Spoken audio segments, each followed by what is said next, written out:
Hello and welcome everyone to our weekly edition of Bonds series. Today we are going to discuss the taxation aspects of bonds. Taxation is of course one of the most important things when it comes to earning and protecting your returns. So today we'll be discussing that in detail and drawing some light on that. I am joined by one of the earliest members of Bond Bazaar team, CA Isha Kamdar. So Isha, being a chartered accountant and a fresher chartered accountant, is going to help us understand taxation aspects of bond and also try and respond to our questions in a better manner. So, as always, I'll just wait for 2 more minutes before starting this week's seminar. This week's topic is taxation of bonds. तो चलिए आज का session शुरू करते हैं। मेरा नाम भाविन जैन है, मैं भी चार्टर्ड अकाउंटेंट हूँ और बॉन्ड बाजार का एक सीनियर सदस्य हूँ। इस सीरीज का ऑब्जेक्टिव है हमारे इन्वेस्टर सेगमेंट्स या हमारे पार्टनर्स को बॉन्ड बाजार के बारे में फुल्ली अवेयर कराना और बॉन्ड्स के सारे एस्पेक्ट्स को लेके जानकारी बढ़ाना, ताकि जो भी इन्वेस्ट करना चाहे पूरी जानकारी के साथ इन्वेस्ट करे और अपनी प्लानिंग ठीक से कर पाए। आज के सेमिनार का language of communication Hindi, English, Marathi हो सकता है, तो feel free and comfortable to respond और ask questions in your language. चलिए शुरू करते हैं। तो बॉन्ड्स अगर हम उनको बांटे तो इन 4 तरह के हो सकते हैं। रेगुलर बॉन्ड्स या रेगुलर एनसीडीज। रेगुलर बॉन्ड्स का मतलब है कि इनमें इंटरेस्ट आता रहेगा, कभी 1 साल की मैच्योरिटी होगी, 2 साल की मैच्योरिटी होगी, 10 साल की मैच्योरिटी होगी। बैंक के बॉन्ड होंगे, गवर्नमेंट के बॉन्ड होंगे या कॉर्पोरेट्स के बॉन्ड होंगे, पीएसयूज के बॉन्ड होंगे। इनमें कोई टैक्स एडवांटेजेस नहीं है। बहुत ही सिंपल टर्म है लोन के जैसे कि आपको बॉन्ड इश्यू हुआ है, एक मैच्योरिटी डेट है, एक इंटरेस्ट पेमेंट की फ्रीक्वेंसी और डेट है और एक ब्याज की दर है। Simple terms and normal concept. Tax free bonds वो होते हैं जहां पे interest on bonds is free of any taxation, यानी उस पे कोई भी इनकम टैक्स आपको नहीं भरना है। ये tax free bonds government entities issue करती है through special dispensation from the government, क्योंकि इनकम टैक्स की इनको छूट रहती है। नॉर्मली अगर एक नॉर्मल बॉन्ड समझो 8% या 9% का है, तो टैक्स फ्री बॉन्ड 5, 6, 7 इन परसेंटेजेस पे इश्यू होते हैं, ताकि उन पीएसयूज को कम पैसे पे कम इंटरेस्ट रेट पे पैसे रेस करने को मिले जो वो देश के डेवलपमेंट में लगा सके। That's the idea. 54 EC bonds, जिन्होंने भी कोई घर या कैपिटल एसेट बेचा हो उनके लिए ये सुविधा है कि अगेन देश के विकास में जुड़ी हुई एंटिटीज के बॉन्ड्स में वो इन्वेस्ट करे, जैसे आरईसी हो गया, एनएचएआई हो गया, नाबार्ड हो गया, और अपना कैपिटल गेन्स जो एसेट सेल का कैपिटल गेन्स है उन पे उनको टैक्स में छूट मिले। चौथी कैटेगरी जो हमने सोची है या बाइफरकेट किया है वो है सॉवरेन गोल्ड बॉन्ड। ये बॉन्ड भी गवर्नमेंट के द्वारा स्पेशली इश्यू होते हैं और उनमें भी टैक्स को लेके कुछ कुछ प्रोविजंस है, बट सिंपल कंसेप्ट यही है कि हम जो फिजिकल गोल्ड में इन्वेस्ट करते हैं, जो हम अक्षय तृतीया या दिवाली या धनतेरस पे सोना खरीदते हैं, उसकी जगह हम सॉवरेन गोल्ड बॉन्ड ले। गोल्ड बॉन्ड की कीमत भी गोल्ड की प्राइस की तरह ऊपर जाती है और उसी पे लिंक्ड रहती है, बट उसमें आपको 2.5% का ब्याज मिलेगा और अगर आप मैच्योरिटी पे होल्ड करते हो, मैच्योरिटी तक होल्ड करते हो, तो आपको इनकम टैक्स में छूट मिलेगी। गोल्ड के मुकाबले वो ज्यादा लिक्विड रहता है और आपको हैंडल करने में कोई दिक्कत नहीं होती, बिकॉज ये आपके डिजिटली डीमैट अकाउंट में आता है। तो ये 4 तरह के बॉन्ड्स हम आज डिस्कस करेंगे और इनके टैक्सेशन पे स्पेशल फोकस रखेंगे। आपका फिलहाल वॉइस म्यूट पे है, पर आप जैसे अभी you can ask any question with respect to these 4 bonds. We have allowed और we have enabled the microphones. तो अगर इन 4 तरह के बॉन्ड्स पे कोई बेसिक क्वेश्चन है तो आप हमको अभी पूछ सकते हैं। The microphone facility on your devices have been enabled. अब आप अपने आप को अनम्यूट करके अपना सवाल पूछ सकते हैं। So no questions till yet. We can move further. Okay, thank you so much. सो आज के इस सेशन में हम सिर्फ डायरेक्ट टैक्सेस की बात कर रहे हैं। डायरेक्ट टैक्सेस यानी taxes on our incomes. Okay, अब जब हम सोच रहे थे तो हमको ये 2 तरह के टैक्सेस दिखे या समझ में आए। एक, बॉन्ड पे जो हम इंटरेस्ट कमाएंगे उस पे टैक्सेशन कैसे होगा।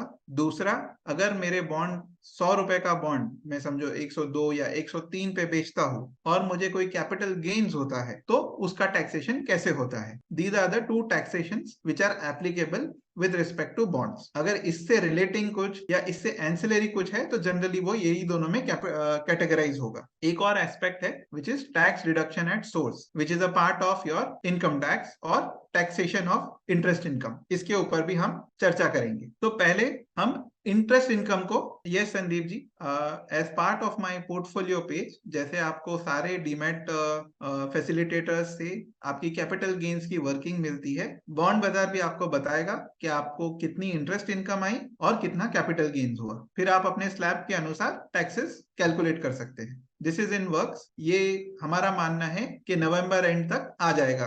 तो सबसे पहले हम अपनी इंटरेस्ट इनकम को टेकअप करते हैं। टू क्लैरिफाई, इंटरेस्ट इनकम यानी अगर आपने एक बॉन्ड में इन्वेस्ट किया है जिसकी फेस वैल्यू 1000 है और वो आपको 8 या 9%, समझो 10% पे इंटरेस्ट दे रहे हैं, तो 1000 into 10% which is 100 rupees becomes your interest income. Only interest gets categorized as interest income. Bond में डिविडेंड या कोई और प्रकार की इनकम नहीं होती है, सो इंटरेस्ट इनकम में सिर्फ ब्याज आता है। इंटरेस्ट इनकम सेविंग्स या एफडी की इंटरेस्ट इनकम की तरह आपके स्लैब रेट पे जाएगा। ओके, स्लैब रेट यानी अगर इनकम टैक्स ने हर इंडिविजुअल के लिए स्लैब्स प्रिस्क्राइब किया है according to their overall income. Overall income mean salary, business, सारे इनकम मिला के जो आपका टोटल इनकम बनता है, टैक्सेबल इनकम, उसके ऊपर आपके स्लैब रेट्स एप्लीकेबल होते हैं और उन स्लैब रेट पे ये जाएगा। Maximum rate is around 39%. Most of the people earning in the range of 15 lakhs or above typically go at maximum tax rate of 30% plus surcharge plus education cess. तो एक normal good earning individual जो 15 लाख 20 लाख के ऊपर कमाते हैं वो generally 35% पे जाते हैं, तो उनके इंटरेस्ट इनकम भी 35% पे जाएगी। Some HNIs will go at 39% जिनकी income I think about 2 crores है। Isha, am I correct? Yes sir. एक फायदा है फिलहाल कॉर्पोरेट्स को, they will go at a maximum rate of 29% including surcharge and education cess. तो वो इंडिविजुअल्स जो कॉर्पोरेट्स ओन करते हैं, यानी कि जिनके बिजनेसेस कॉर्पोरेट फॉर्म में है, they can take the benefit of this difference in taxation. कि individually they might be taxed at 39%, but if they are investing through their business entity or business corporate, then the income will be taxed at 29%, तो 10% की बचत है। If एक और चीज होती है जो बॉन्ड्स या जो सेविंग्स के लिए लोग जनरली करते हैं, हम अपने फैमिली मेंबर्स के थ्रू, घर पे पेरेंट्स है who are retired, who do not have high income today, उनके थ्रू हम इन्वेस्टमेंट करते हैं जिससे लोअर स्लैब पे टैक्सेशन होता है। इन मेनी केसेस वो टैक्सेशन नील भी हो जाता है if they are not having incomes above 5 lakhs। तो वहां एक टैक्स प्लानिंग की संभावना है that our near and dear ones who are currently not having an active income or high income as compared to us, they are investing on our behalf and saving in terms of taxation slabs। क्योंकि 10%, 20%, 30% ऐसे slabs है, somebody can be in the range of 10%, somebody can be in the range of 20%, and that is how tax planning can be achieved। Any questions on this? Question क्या sir, क्या बोल रहे हो? Sir अगर HUF का account हो तो? So HUF को भी slabs applicable है, hence income of HUF will be also be under slabs।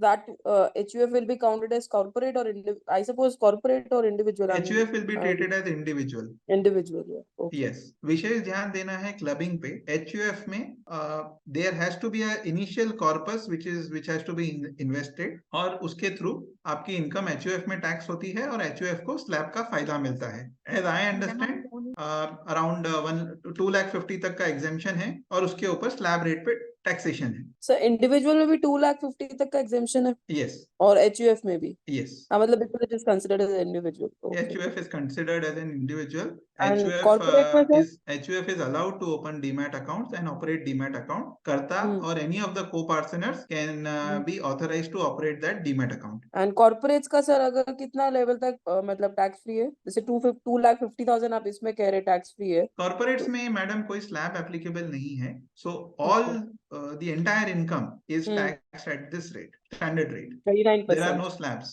Okay. Frankly, after income of 15 lakh rupees, even individuals don't have any slabs और आपकी जो भी बची हुई इनकम है वो 39 या 35% पे जाती है, as the case may be। Both the people can operate their account, whether it is an individual or corporate, they can operate their account digitally। So buying and selling process for a bond remains the same। Interest income directly comes to the linked bank account, whether it is an individual or a corporate। और HUF for that matter. Account का operation exactly same है सबके लिए, खाली tax rates अलग है। So we'll move forward. एक नया प्रोविजन आया है पिछले साल से। Sir, this STCG and LTCG we are discussing in the next section. Right now we are only talking about interest income. हमने पिछले स्लाइड में बताया कि दो तरह की इनकम या टैक्सेशन पॉसिबल है, एक टैक्स ऑन इंटरेस्ट इनकम, दूसरा लॉन्ग टर्म या शॉर्ट टर्म कैपिटल गेन। तो short term capital gain, long term capital gain हम अगले सेक्शन में कवर करेंगे। इंटरेस्ट इनकम के साथ एक और प्रावधान आया जो इसी साल से आया, पिछले साल तक ये प्रावधान नहीं था, कि नाउ जो इश्यूअर है, समझिए आपने PFC का बॉन्ड खरीदा है, तो PFC becomes the issuer. Issuer has to deduct TDS on the interest which he is paying. I'll repeat. हर इश्यूअर को TDS डिडक्ट करना है on the entire year's interest on bonds which he is paying to the investors. तो मान लीजिए कि आप एक इंडिविजुअल हो जिसने 1,000 रुपए का बॉन्ड लिया है, जिसपे 10% के हिसाब से 100 रुपए का ब्याज बनता है साल का। तो जब आपको वो 100 रुपया देंगे तो सरकार ने नियम बनाया है कि उस 100 रुपए में से उनको 10% काट लेना है। आपको वो 90 देंगे आपके बैंक अकाउंट में, और 10% आपके बिहाफ पे वो गवर्नमेंट ऑफ इंडिया को जमा करेंगे एज TDS, यानी टैक्स डिडक्टेड एट सोर्स। ये 10 रुपए जो उन्होंने आपके बिहाफ पे गवर्नमेंट ऑफ इंडिया में जमा किए हैं, इसका आपको क्रेडिट मिलेगा। अभी ऊपर हमने देखा कि हमको 20 या 30 या 40% पे टैक्स भरना है, तो जब हम अपनी टैक्स लायबिलिटी कैलकुलेट करेंगे तो इसका हमको क्रेडिट मिलेगा। यानी अगर आपकी टोटल लायबिलिटी टैक्सेशन की 100 है, तो उसमें से ये 10 रुपया माइनस हो जाएगा और आपको 90 रुपीज भरने को आएगा। सो अब एट दिस पॉइंट सारे के सारे बॉन्ड्स जो रेगुलर बॉन्ड्स है उनमें TDS डिडक्ट होता है, चाहे आपका एक बॉन्ड हो आपके पास 1,000 रुपए का और आपकी इंटरेस्ट इनकम सिर्फ 100 रुपया हो, तो भी आपका TDS डिडक्ट होगा। चिंता की कोई बात नहीं है, उस TDS पे आपको क्रेडिट 100% मिलेगा। आप अपनी इनकम टैक्स वेबसाइट पे जाके चेक भी कर सकते हो, वो क्रेडिट आपको 90 डेज में जमा हो जाता है, and you will be able to see के फलाना कंपनी ने आपके नाम पे टैक्सेशन जमा किया है। जैसे इंटरेस्ट इनकम आपको अपने बैंक अकाउंट में दिखती है, वैसे ही TDS आपको आपके इनकम टैक्स अकाउंट में दिखेगा through the income tax website. Can I ask a question, Bhavin ji? Yes, please. Around this? Yeah. So when I have been scrolling various bonds, often ऐसे दिखता है कि जिसका maturity close है, some people want to get rid of those bonds, मतलब cell करना चाहते हैं वो, और वहां पे yield rate ज्यादा दिखता है. So as a buyer, it's an attractive yield for me compared to what otherwise would have been. But then like I'm talking from client's point of view.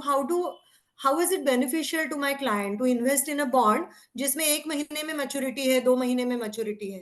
Very good मतलब question. pros cons क्या है? We have been vocally highlighting this aspect and making our investors aware कि आप अगर invest करना चाहते हैं तो करें, बट ये इसके पिटफॉल्स है या ये बेनिफिट्स है। आप बिल्कुल सही कह रहे हो कि पिछले महीने ऐसा बहुत हुआ है कि सडनली जो कंपनी का बॉन्ड 9% या 10% पे भी मुश्किल से मिलता था, वो 16% पे मिल रहा है, and the numbers were staggering and I popping. ठीक है, फॉर एग्जाम्पल टाटा ग्रुप की एक कंपनी का बॉन्ड 17% पे मिल रहा था, unimaginable and amazing return, but सिर्फ 20 दिन की मैच्योरिटी रह गई थी, करेक्ट, या 25 दिन की मैच्योरिटी रह गई थी। सो इफेक्टिवली आप बॉन्ड 1070 पे खरीदते और आपको मैच्योरिटी पे 1085 मिल जाता, which is effectively 1.5% for 20 days और 1 month, which translates to 18% for the year. Correct. अब इसमें होता क्या, दैट टाटा ग्रुप की उस कंपनी को आपको समझिए 90 रुपीज का ब्याज देना है, वो 90 रुपीज पे वो 9 रुपये का TDS डिडक्ट करता। करेक्ट। तो आपको मिलने चाहिए थे 15 रुपए as your overall gain, but उसमें से 9 रुपए आपका TDS डिडक्ट हो गया, राइट, जो आपको साल के एंड में यूटिलाइज होगा जब आप अपना टैक्स का रिटर्न भरोगे। Right. Now this has two kind of angles that one can think of. एक कि आप एक ऐसी एंटिटी हो या ऐसे इंडिविजुअल हो जो साल के एंड में अपना टैक्स कटवाते हैं और टैक्स डिपॉजिट करते हैं गवर्नमेंट ऑफ इंडिया को, like people in businesses, like people with whose organizations are not deducting TDS, etc. तो आप साल के एंड में अपना TDS भरते हो। आप मार्च में भरते हो, जून में वैसे ही आपको रिटर्न फाइल करना है तो तब तक सेटल हो जाता है। ठीक है, तो आपके लिए शायद वो ज्यादा सेंसिबल ना हो ऐसे बॉन्ड में इन्वेस्ट करना, बिकॉज आपको फिलहाल टैक्स भरने की जरूरत नहीं थी। Right. Okay, parallelly there are other people जो एडवांस टैक्स के प्रोविजंस में आते हैं, यानी जिनकी इनकम इतनी हाई है कि सरकार ने उनको बोला है कि भैया आप तो क्वार्टरली बेसिस पे अपना टैक्स जमा कराओ। यस। वो लोग बिजनेसेस में होते हैं, वो हाई इनकम इंडिविजुअल्स होते हैं। हाई इनकम मतलब 15 लाख 20 लाख के ऊपर उनकी ओवरऑल इनकम है या टैक्सेशन है। तो उनको तो वैसे ही क्वार्टरली बेसिस पे अपना टैक्स भरना है। तो वो क्या करते हैं, वो इस बॉन्ड में इन्वेस्ट कर देते हैं। ओके। मेरे को एक महीने का 1.5% तो मिल गया। करेक्ट। अब मेरी दूसरी इनकम भी है जिसपे मुझे टीडीएस जमा करना ही है गवर्नमेंट को। तो गवर्नमेंट को फर्क नहीं पड़ता है कि टाटा ने आपके बिहाफ पे 9 रुपए दिए या किसी और पर्सन ने आपके बिहाफ पे 50 रुपए दिए as tax. When I will compute my tax liability for this quarter, I will take 9 rupees from Tata and balance 41 I will pay on my behalf. तो वो इंडिविजुअल्स के लिए ये बहुत ही सेंसिबल ऑप्शन है। अच्छा, ओके। ओके, क्या इस तरह से आप अपनी टैक्स प्लानिंग कर सकते हैं। तो आई रिपीट, जो बिजनेसेस में है जिनकी ओवरऑल एनुअल इनकम 20-25 लाख के से ज्यादा है और उस पर उनको 30% टैक्स जमा कराना है, they will come under advance tax provision. And anyways, if they are paying their tax on quarterly basis, they might as well take such bonds of 1 month, 2 month maturities, get high return of 14-15% and use the TDS deducted to set off their other tax liabilities. Yeah. जिससे उनको double advantage होगा। Okay, but in all cases all issuers, क्योंकि ये पूरा process government appointed registrars के through manage होता है और आपके डीमैट अकाउंट में मैनेज होता है, तो आपको टीडीएस का क्रेडिट हमेशा ही मिलता है बिकॉज ये पूरा सिस्टम से ड्रिवन होता है। But it will help if individuals keep checking their income tax accounts regularly to keep a tab on their TDS which is deposited in their name. As a system, it works very, very fine, but it is helpful if we keep a tab on this. All right. We can move, please. जो हमने discuss किया एक example के through हमें, आप पहले slide पे जाएंगे, इसमें जो लास्ट स्लाइड था ना वो बहुत इंपॉर्टेंट है एक्चुअली, तो वो समझाना मेरे लिए इम्पोर्टेंट है। We are covering this very, very specifically in the next slide, sir. Cumulative bonds, right? हाँ, yeah, exactly. Yes. We are covering this in the next slide. ठीक है sir. We have tried to make full disclosure of things which are happening in the bond market so that our investors learn and then invest responsibly. So एक normal bond लिया गया है जिसमें 10 लाख का आपका face value था, 10% का coupon rate था, यानी हर साल आपको वो 10 लाख के बॉन्ड पे 1 लाख देगा। तो जैसे कि ये बॉन्ड 2022 में इश्यू हुआ और 2025 में मैच्योरिटी है, तो हर साल आपको 1-1 लाख मिला और हर साल आपने उस 1-1 लाख रुपए पे अपना 30% का टैक्स जमा कराया। ठीक है, आपके इनकम पे या आपके ओवरऑल कैश फ्लो पे कोई फर्क नहीं पड़ता, एक्सेप्ट कि आपको 1 लाख रुपया मिलना था तो 10,000 रुपए गवर्नमेंट को टीडीएस के फॉर्म में जमा हुए और 90,000 आपके बैंक अकाउंट में आया। ये हर साल यही प्रक्रिया रिपीट होगी as per the TDS provisions. अब अगर आप एक 30% टैक्स स्लैब में आते हो एज एन इंडिविजुअल, तो आपको इस 1 लाख रुपीस पे 20% और जमा कराना है। सिर्फ 10,000 जमा हुआ है, 20,000 और जमा होना है जो आपको खुद करना पड़ेगा। That is the only difference. I hope this example is clear for everyone. आपके प्रिंसिपल पे कोई टैक्सेशन नहीं हो रहा है। आपने 1 लाख इन्वेस्ट किया, आपने 10 लाख इन्वेस्ट किया, आपको मैच्योरिटी पे 10 लाख रुपया मिला, तो वहां आपको कोई टैक्सेशन नहीं है। Only on the interest income you are paying this income tax.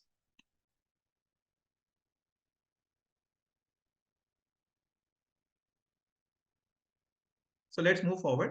जैसे कि सर ने बताया, we should discuss cumulative bonds very, very closely and understand the implications. एक नॉर्मल बॉन्ड वो होता है जिसमें आपको हर महीने, हर क्वार्टर, सेमी एनुअली या एनुअली ब्याज मिलता है। यानी आपने 1,000 रुपया इन्वेस्ट किया, आपको 10% के हिसाब से 100 रुपए हर साल मिले इन योर बैंक अकाउंट और मैच्योरिटी पे आपको आपका 1,000 रुपया वापस मिल गया। बट उसका एक वेरिएशन है called cumulative bonds. Cumulative bond, zero coupon bond, बहुत सारे नामों से जाना जाता है ये कंसेप्ट। इसमें क्या होता है कि आपको मैच्योरिटी तक कोई ब्याज नहीं मिलेगा। इंटरेस्ट रेट 10% ही है, बट पूरा का पूरा इंटरेस्ट मैच्योरिटी पे मिलेगा। ओके, तो हमने दिखाया है कि 1,000 रुपए आपने इन्वेस्ट किए, पहले साल में उस बॉन्ड में 10% का इंटरेस्ट ऐड हो गया, तो बॉन्ड की वैल्यू हो गई 1,100। ऐसे कर करके 5वें साल में आपके बॉन्ड की वैल्यू हो गई 1111, और जब कंपनी अपना बॉन्ड रिडीम करेगी आपको वो 1611 रुपए लौटाएगी। आपको इफेक्टिव इंटरेस्ट रेट 10% ही मिली है, ओके, बट आपको हर साल नहीं मिली है, सीधी मैच्योरिटी पे मिली है, इसलिए इसमें कंपाउंडिंग का भी एक इफेक्ट है। अगर आप ध्यान से देखो, यहाँ लाइफ थोड़ी इंटरेस्टिंग हो जाती है, क्योंकि ये बॉन्ड पे 611 रुपए का ब्याज हुआ है, और लास्ट ईयर में जब कंपनी आपको वो 611 रुपया देगी ब्याज का, तब उसमें से 61 रुपए उसको टीडीएस के फॉर्म में काटने पड़ेंगे। Why? Because the income tax provision is that जब भी आप ब्याज पे करो आपको 10% टीडीएस काटना है। तो अब वो ब्याज पे कर रहे हैं 611 rupees, they are suppose to deduct 61 rupees. Effectively आपको लास्ट ईयर में एक बड़ा नंबर विच इज 61 रुपीज उस टाइम पे कम मिलेगा। Anybody who can identify an issue or an opportunity here? So anyone in the audience who thinks Yeah, this is perhaps a great opportunity? there is an opportunity that I can suppose I am a high taxpayer. I can sell it in between at a lower yield, yeah, and earn out of it. As in, मेरे ऊपर वो TDS का burden ना आ जाए. So that is what a lot of HNIs are doing, which is why you are seeing bonds at high yields. Yes, correct. So that is definitely an opportunity कि आप 5वें साल के शुरुआत में इस बॉन्ड को बेच दीजिए। Yes. I'll tell you how our investors are using this.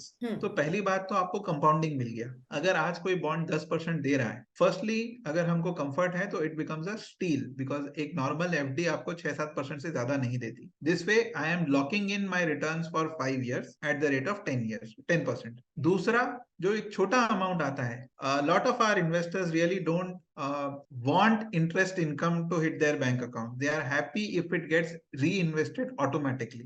It's not that this 100 rupees of interest per annum receiving in my bank account is important to my lifestyle or my requirement. So I am happier if this gets reinvested automatically without any interference at my end. तो वो interest पे भी मुझे 10% हर साल extra मिल रहा है, right? Which is why this is not 1100 to 1600, it is 1611. So it is earning a little more for me. Otherwise it would have closed at 1500. So a lot of people are using these kind of bonds and using the benefit of reinvestment in their portfolio.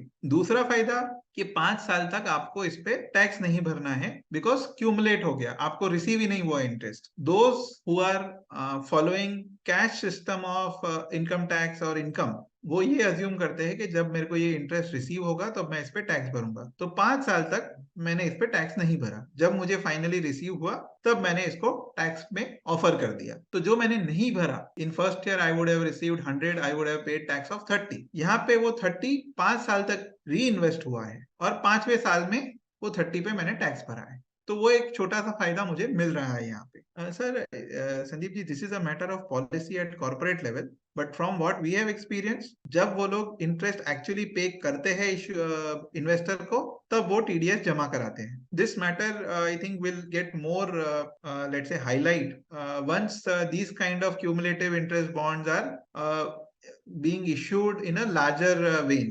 आज की date में ऐसे बहुत कम bond है जिनमें accumulate होता है interest. तो ये एक फायदा है। अब इसमें नुकसान क्या है? क्योंकि अभी क्या है ना, may be going forward, because these most of this corporates will come under the provisions of Ind AS, which is close to IFRS. So they would probably have to accrue the interest as a cost for their ESP&L, and they'll also have to do the TDS every year. That is what I believe. Maybe currently I don't know how Sandeep ji, it is a very complicated issue because bond तो listed है, तो they can change hands on a regular basis. तो मैंने किसी के और के नाम पे TDS जमा किया और फाइनली वो बॉन्ड ने ओनरशिप चेंज कर ली, तो how do the final investor get the credit of TDS etc. Slightly complicated. Fine, क्योंकि जनरली जो रिकॉर्ड डेट रहता है ना, उसके हिसाब से वो हो सकता है। एनीवे, सो बट जब अगर इंटरेस्ट पे ही नहीं हुआ तो उसकी रिकॉर्ड डेट ही नहीं हुई। That is what I am trying to say. अब टीडीएस की रिकॉर्ड डेट का कांसेप्ट तो अभी तक आया ही नहीं। And if the concept was that मेरे as a corporate I should not have any cash outflow for the next 5 years, then TDS is actually a very large cash outflow for me. So we it is a matter of research, but this is what we believe is the current practice. Okay, fine, ठीक है। Anyways, we'll park this for the time, for the benefit of अब others. दूसरा एक where a lot of investors have to be cautious is, अगर यही bond आप चौथे साल में खरीदते हो, समझिए 1464 पे आपने खरीदा या 1520 पे खरीदा, तो आप समझिए कि आपको मिलना है 80 रुपया, जिसमें से 60 रुपया आपका टीडीएस कट जाएगा. This is what we are highlighting in the last table. So Isha, what would be your advice to such investors? Sir, ideally, can you hear me? Yes. Yeah. Sir, what I have observed is people who are who have bought it in the last year, they can easily sell it off before the record date. The reason being they're earning less than what they're actually paying to the government. So what people do is they sell it off into the market so that before record date they get their interest, and the TDS is also not deducted. I think if you have 1 full year for that, then you can try. But last 2, 3, 4 महीने अगर maturity को रह गए हैं तो better avoid, because आप अगर बेच नहीं पाओगे तो ज्यादातर टीडीएस में आपका कैश फ्लो अटक जाएगा. So if you are seeing a bond जिसमें फेस वैल्यू 1000 है और प्राइस 1400, 1500, 1800, 1900 चल रही है, become clear that this is a bond with cumulative interest rate. उन बॉन्ड्स को आप अच्छे से स्टडी कर ले बिफोर बाइंग. किसी के लिए उसके फायदे भी है, किसी के लिए नुकसान भी है, बट वेरी क्लियरली अगर 1000 रुपए का बॉन्ड है और प्राइसेस 1200, 1300 या 1500 चल रहे हैं, तो मोर और less in most cases it will be a cumulative interest bond. और TDS is the only drawback in such bonds. तो अगर आप उस टीडीएस को अब्सॉर्ब कर सकते हैं, जैसे कि मैंने बताया कि बिजनेसेस को टीडीएस वैसे ही भरना रहता है अपने बिहाफ पे, तो आपके लिए वो बहुत अच्छा बॉन्ड है और वो आपको बहुत अच्छा रिटर्न देके जाएगा. Let's move forward and let's see capital gains now. Yes, Isha, I think this is the simpler portion of our discussion today. Yeah. So basically, this part basically explains the capital gains on bonds. What we have understood until now is how the interest that is received on bonds is taxed. This slide will basically help us to understand how the capital gains that is earned on buying and selling on bonds is taxed.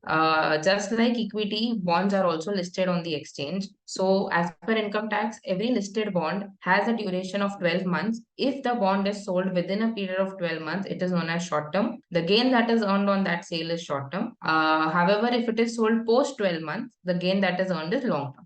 Unlike equity, there is for short term capital gain, the earnings is taxed on income tax slab rate, so that whatever your gains are, they are added to their total income, and based on the slab of the individual, the taxation takes place. In equity, there is a flat 15% tax rate that happens, which is not applicable here. Post 12 months, in case of listed bonds, a taxation of 10% is levied on the capital gains. This is without indexation. Indexation benefit usually was applied to debt mutual fund until the last year, which has now been scrapped as well. So indexation benefit is basically given to securities to bring them at par with the current value, which is not provided in bonds. So let us assume the bond is purchased at 100 rupees, which is sold at 120. The difference of 20 rupees is the capital gain. If this capital gain is earned within a period of more than 12 months, it is taxed at flat 10%. If it is earned within a period of less than 10 months, it is added to your less than 12 months. It is added to your total income and then taxed as slab rates. So I think you're on mute. Anybody would like to draw light on why we don't have indexation in bonds like in equity shares? So concept simple है. Bond पे तो आपको वैसे ही ब्याज मिल रहा है, which is a measure of inflation adjustment. ब्याज जो आपकी कमाई है वही एक्चुअली इन्फ्लेशन एडजस्टमेंट है, तो वो आपको वैसे ही मिल रहा है. तो अगर एक 100 का बॉन्ड है और 10% वो आपको हर साल देता जा रहा है, it is actually towards the you can say the time value of money और the change in prices overall due to inflation. तो वो तो आपको मिल चुका है. जब आपको वो मिल चुका है तो इसीलिए 5 साल के बाद भी बॉन्ड की वैल्यू तो 100 ही रह गई, क्योंकि 10% तो हम ले चुके हैं. इसीलिए आपको इंडेक्सेशन नहीं है और फ्लैट रेट पे लॉन्ग टर्म का टैक्सेशन भर रहे हैं हम. ये एक बहुत बड़ा फायदा है, क्योंकि जैसे ही लॉन्ग टर्म हो जाता है एक बॉन्ड, आपका वो 30% स्लैब और वो सब एप्लीकेबल नहीं है, and you can enjoy your overall return at a higher level. Why this is important is because FDs में वो प्रावधान नहीं है. एफडीज में total income is taxable at the slab rate. ना उनमें वैसे भी कैपिटल गेन्स होता नहीं है, बट नेवरदलेस बॉन्ड में अगर आपको कैपिटल गेन होता है तो आपको 10% के रेट पे और स्लैब रेट पे एज द केस में भी टैक्सेशन आएगा. भाविन जी, हेलो. हाँ, ये सर. हाँ, सर जी, जब मैं बॉन्ड कोई बेचता हूँ तो obviously there's some kind of a interest element involved in that if I'm selling in between the record dates. Okay, तो उसका फिर कैपिटल गेन्स पे कैसा इंटरप्रिटेशन होता है? I didn't get the risk element. No, not the risk element. I'm saying that whenever I'm selling a bond, suppose the dates are June and December. Okay, and if I'm selling the bond in the month of April, तो 4 महीने का interest तो आ गया price में, because any Yes, seller yes. will try to sell it including the interest. Yes. And so as for the acquisition, cost of acquisition, उसमें भी जब मैं in between purchase करता हूँ तो मेरा I'm paying for that interest also as a cost of Yes. acquisition. तो Yes. उसका कैपिटल गेन्स में कैसा ये होता है, कंपटीशन में कंसिडर करना पड़ता है? So इनकम टैक्स ने एक लाइन में लिख दिया है that you are supposed to differentiate between interest received and capital gains. तो वो आपके ऊपर है. ओके, जब खरीदते हो, thank you, actually we have not discussed one part. अगर आप समझिए आपने 1 लाख का बॉन्ड लिया, it pays interest in September, और sorry, it is a 1 year interest paying bond और March 31 को इंटरेस्ट पे करने वाला है. यानी 1 लाख का बॉन्ड है, 10% का इंटरेस्ट रेट है, आपने सितंबर में लिया है और वो मार्च में हर साल इंटरेस्ट देता है 31st को. तो इफेक्टिवली आपने ये बॉन्ड लिया है 1 लाख प्लस 5,000 रुपीज पे, because you have paid the seller 6 months का इंटरेस्ट. करेक्ट. अब आपको मिलेंगे 10,000 at the end of the year. So is 10,000 your income और 10,000 minus 5,000 which you have paid as interest your income? Okay, so you should then ideally pay tax only on 5,000 rupees because that is your real income. Correct. जब आपने bond खरीदा तब भी आपने 1 लाख रुपया towards purchase price दिया है, 5,000 rupees towards interest दिया है. और जब आपने 10,000 लिया तो 10,000 minus 5,000 is 5,000 is actually reimbursement of the interest paid. Correct. Reimbursement में कोई टैक्स नहीं होना चाहिए. लेकिन मेरा जो टीडीएस सर्टिफिकेट आएगा उसमें 10,000 मेरे नाम पे आएगा कि आपको 10,000 पे 1,000 रुपया आपका टीडीएस कटेगा. हाँ, करेक्ट. तो वहां पे वो मिसमैच आएगा मेरे. नहीं, इट्स नॉट अ मिसमैच. वो गवर्नमेंट डज नॉट सी कि किसने क्या टीडीएस आपके नाम पे पे किया है. ओके. वो देखती है कि हाँ आपके नाम पे इतना टैक्स जमा हो गया टोटल में. ओके, सो फॉर एग्जांपल जब आप अब जैसे बहुत सारे प्रोफेशनल्स हैं जो सर्विसेज रेंडर करते हैं, technical services and other services, तो गवर्नमेंट ने बोल दिया है कि फ्लैट 10% के हिसाब से आपका टीडीएस डिडक्ट होना चाहिए. Now you will obviously show expenses in your net income, net taxable income will obviously different from what TDS has been paid. So government will not penalize you because 1,000 rupees has been deducted or claim that entire 10,000 should be your income, because that is actually not the case. वो एक individual पे obligation डाली हुई है कि आप अपनी income ठीक से डिस्क्लोज करें, और हम जब आपको ब्रेकअप वगैरह देंगे पोर्टफोलियो पेज पे तो हम आपको ये ब्रेकअप पूरी देने की कोशिश करेंगे ताकि आपके लिए ये कैलकुलेशंस बहुत आसान हो जाए. इवन टुडे मैं इनकम टैक्स रिटर्न फाइल करता हूँ ना, तो वहाँ पे जो टीडीएस का सेक्शन रहता है तो वहाँ पे मुझे डिस्क्लोज करना पड़ता है कि ग्रॉस इनकम कितना था, आपका टीडीएस कितना है और कौन से हेड के अंडर आपने टैक्स में ऑफर किए हैं, whether it is other sources में है, कैपिटल गेन्स में है या प्रोफेशनल इनकम में, जो कुछ भी है. तो वहाँ पे क्या हो जाएगा, वहाँ पे मैं दिखाऊंगा 5,000 है और टीडीएस मेरा 1,000 का ही है. So and the case will become worse if I'm buying it at the end of maybe closer to the record date, ताकि मेरा इंटरेस्ट कम हो जाएगा लेकिन टीडीएस ज्यादा हो जाएगा. So it could be a reverse situation also. तो वहाँ पे थोड़ा मुश्किल हो सकता है फिर, और maybe I need to keep a separate record for that. तो ऑफ कोर्स इनकम टैक्स जब नए नए सिस्टम डालता है टू ऑटोमेट थिंग्स, लगता है कि कुछ चीजें वो फैक्टर ना कर रहे हो, बट पिछले साल तक even us when we have filed our returns ऐसी कोई दिक्कत नहीं आई थी. We have shown the net interest income and so far it seems that 143(1) is coming clean. हाँ, कभी क्या, क्योंकि अभी क्या चालू किया इनकम टैक्स ने, वो एआईएस के साथ हमें कंपेयर कर देते हैं, और अगर आपका जो एआईएस के साथ अगर इनकम नहीं मैच नहीं हो रहा है तो इमीडिएटली क्वेरी डाल देते हैं. So we can separately look into it, but जो जैसे पिछले साल का रिटर्न जब हमने भरा तब ये दिक्कत नहीं आई. करेक्ट. मेरे को भी पिछले साल में नहीं आई लेकिन इस साल में आई थी. अच्छा, we'll have to see that. Yeah. But as individuals we are not hiding any real things. जो आपने कमाया नहीं उस पे आपको टैक्स नहीं लगना चाहिए. टीडीएस लगना is not same as tax लगना. सो अगर आप सिर्फ टेक्निकल टर्म्स में पूछो, इनकम टैक्स ने आपको कहा है कि जो भी ब्याज आप कमाते हो उसको एज ब्याज ऑफर करो, जो कैपिटल गेन्स कमाते हो उसको कैपिटल गेन्स की तरह ऑफर करो. This is what they have said. ऐसे भी कर सकते हैं कि 1,05,000 में कॉस्ट ऑफ एक्विजिशन दिखाऊंगा, जब मैं बॉन्ड बेचूंगा तो मैं कॉस्ट ऑफ एक्विजिशन वहां से रिड्यूस कर दूंगा. टाइमिंग का डिफरेंस रहेगा उसमें.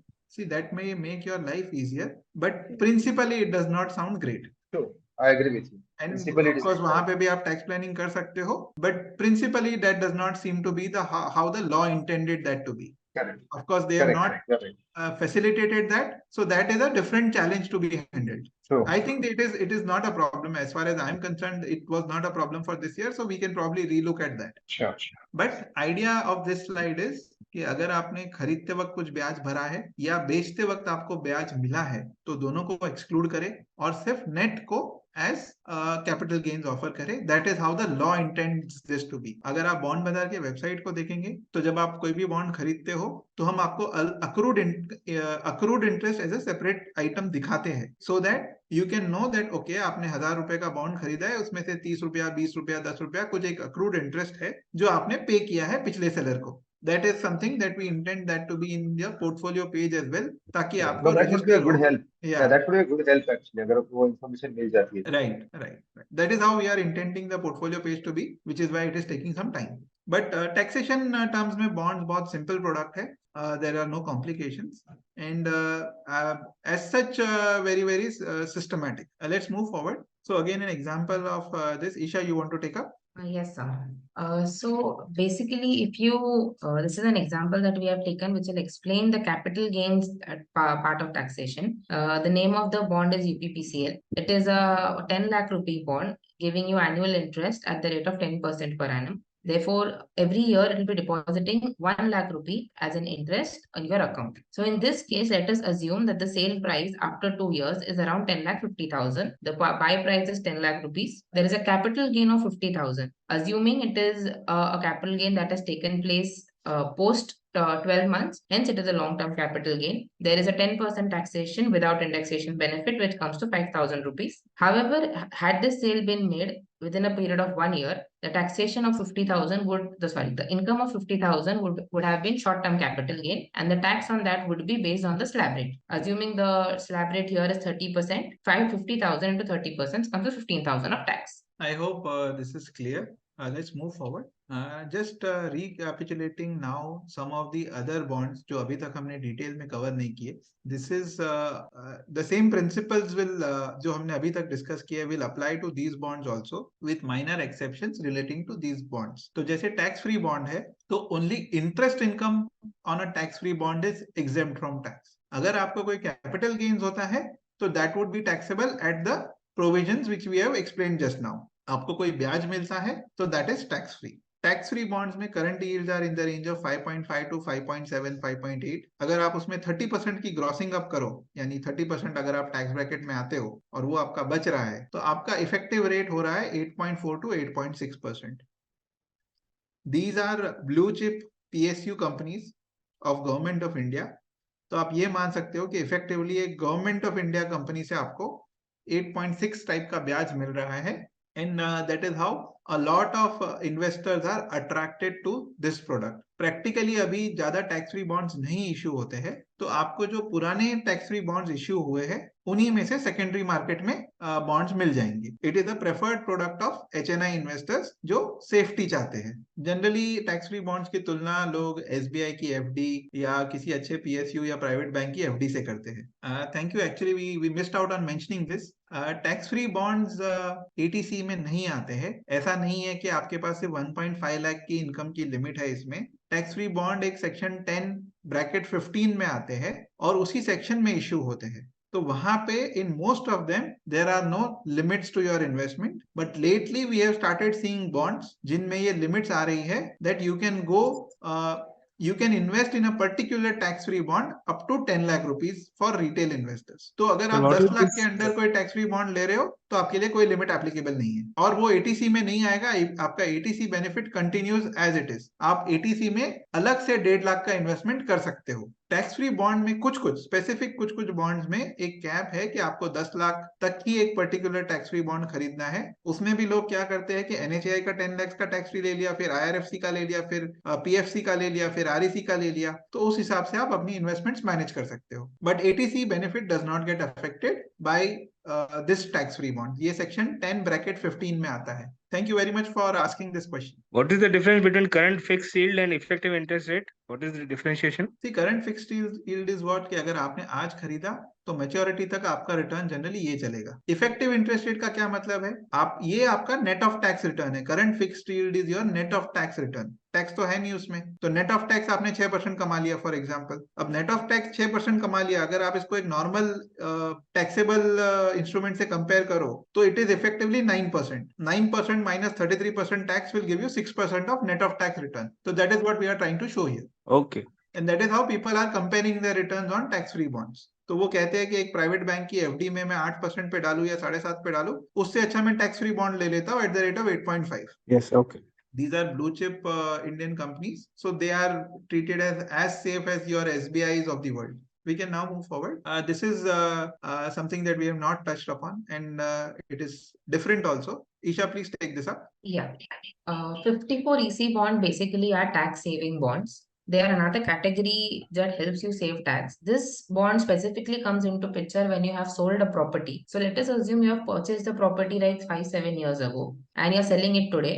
And based on the current market rates, you will have around, let us assume you have bought it at 1 crore, you're selling it at 3 crores, you're getting a capital gain of 2 crores. Had the investor not invested in any such bonds like that, he would be taxed on the 2 crores at a minimum of 30%. So this is a benefit that is provided by the government, wherein the investor can invest up to 50 lakhs in each financial year into a specific list of bonds that has been provided by the government. And the entire amount, which is his actual capital gain, will be tax free. Whatever interest he is earning on that amount will be taxed. But it is a subset of the actual amount that he was going to pay. So there is a list of around 3 or 4 companies with their bonds, which is issued by the government, wherein people can invest. It has a lock-in period because the government is providing a facility of not paying a tax on it. The lock-in period is 5 years from the date of acquisition. This investment has to be made within a period of 6 months from the date of selling the property. So if the property has been sold in Jan, within a period of 6 months, the investment into bonds have to be made. Apart from that, the interest is usually paid annually, or it is compounded to maturity based on the type of bond amount has been invested in. The interest rate ranges up to 5.25%, which is a very good interest rate, assuming that the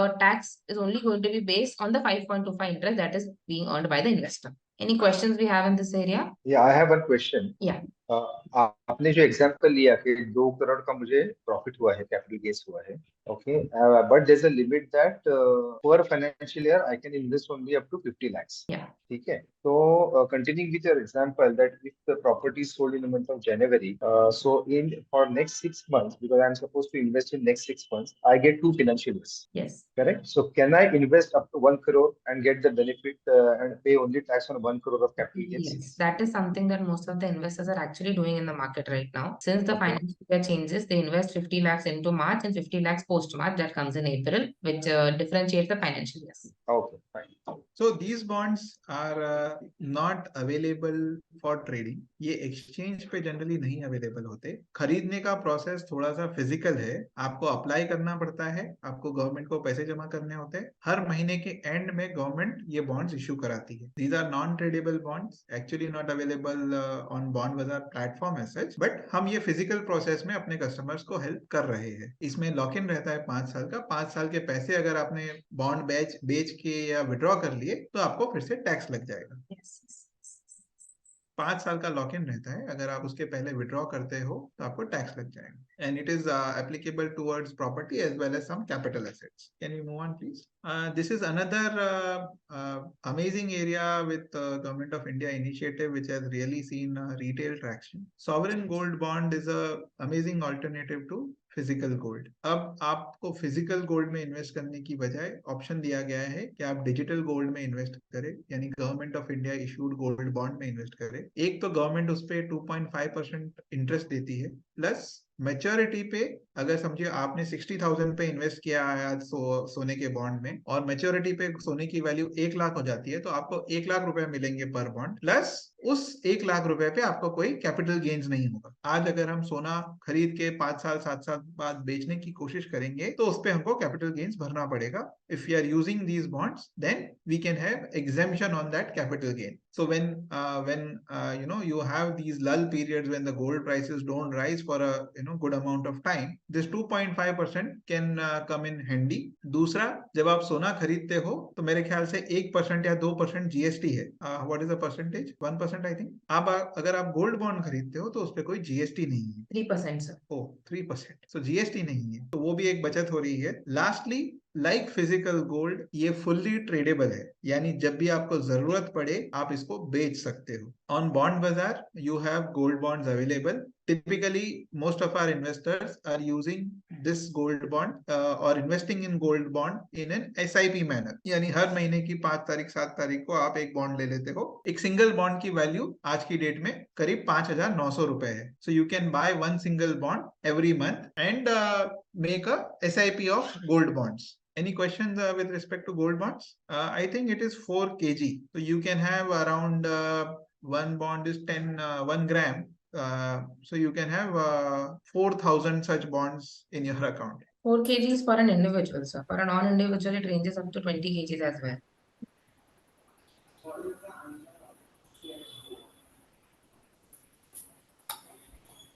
So this marks the end of today's session.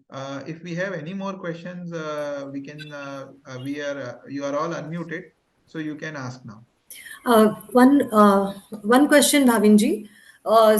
This gold bonds, if somebody is invested, say since, मतलब 7 साल से 8 साल से somebody is investing, and the bonds are maturing now or sooner. So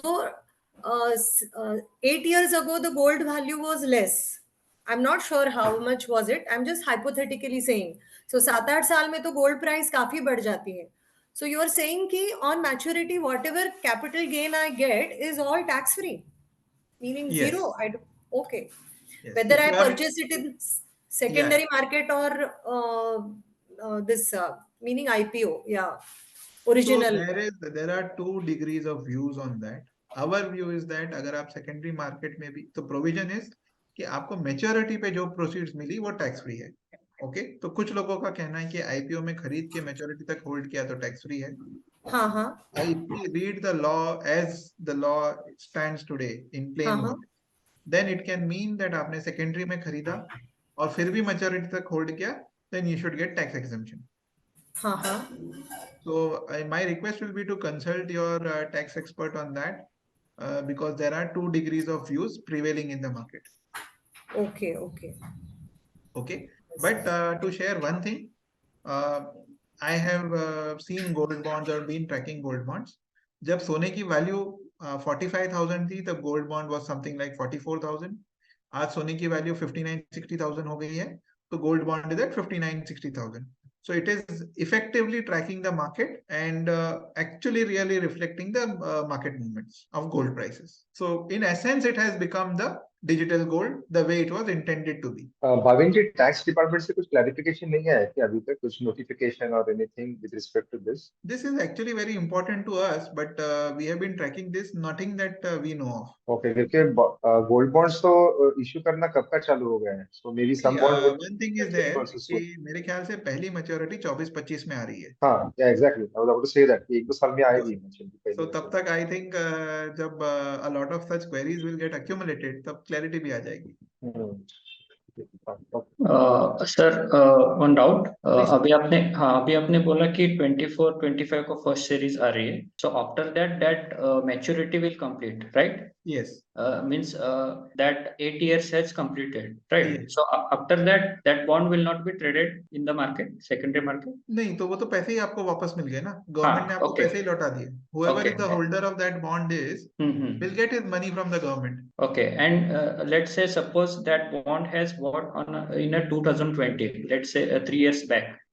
Okay, so only 3 years has completed for that investment. Yes. So that investment value gain will be tax free, or how that process it will be? So that is where we said that Okay. 2 degree of views चल रहे हैं market में उसको लेके. Right. One view is that कि because the law says कि maturity पे जो भी पैसा मिला वो टैक्स फ्री है. Okay.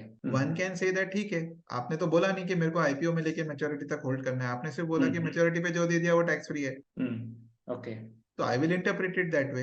एक जो इनकम टैक्स डिस्प्यूट से दूर रहना चाहता है वो इसको शायद ऐसे लेगा कि ठीक है, intention could be that IPO पे होल्ड करके मैच्योरिटी तक रखो। Okay. So we are also seeing these two views when we are talking to experts, Okay, fine. and we are awaiting clarity on that. But the that notwithstanding, still an amazing product considering the love we have for gold.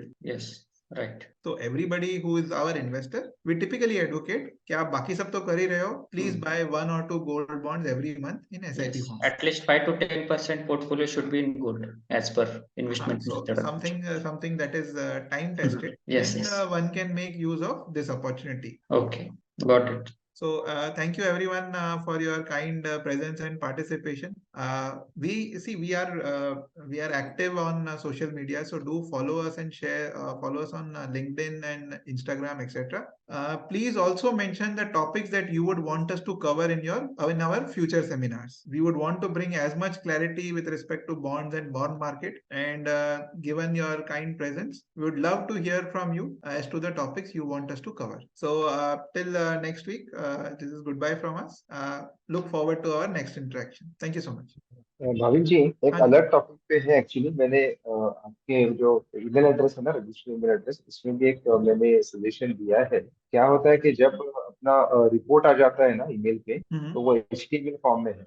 Report में तो दिया रहता है कि you can open this report with password as your PAN etcetera etcetera, लेकिन HTML file में अगर मैं खोल देता हूँ तो without any PAN inquiry immediately मेरे सब क्रेडेंशियल्स दिख जाते हैं पॉपअप विंडो, क्रोम पे नहीं तो कोई भी आप अगर एक्सप्लोरर यूज कर रहे हैं। So actually the password protection का कुछ मतलब ही नहीं बनता उसका। And then the so if by any chance anybody gets access to my email, he can easily see all my credentials in the report. मेरा पैन नंबर क्या है, मेरा कितना बैलेंस आपके यहाँ पे पड़ा हुआ है, मेरा एड्रेस क्या है, सब उसको इंफॉर्मेशन मिल जाती है। Let me just look into it. मैंने I ईमेल will एक्चुअली भेजी immediately है take this up. Last week. I will immediately take this up with the team and come back to you with our feedback. Sure.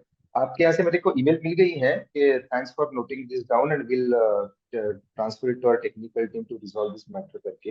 ये almost 2 हफ्ते हो गए हैं, लेकिन कल भी जब नया Thank रिपोर्ट आया you था। so much for highlighting this. Let me just look into it right away. Sure. You'll hear from me directly. या thanks. Thank you so much. Thank you.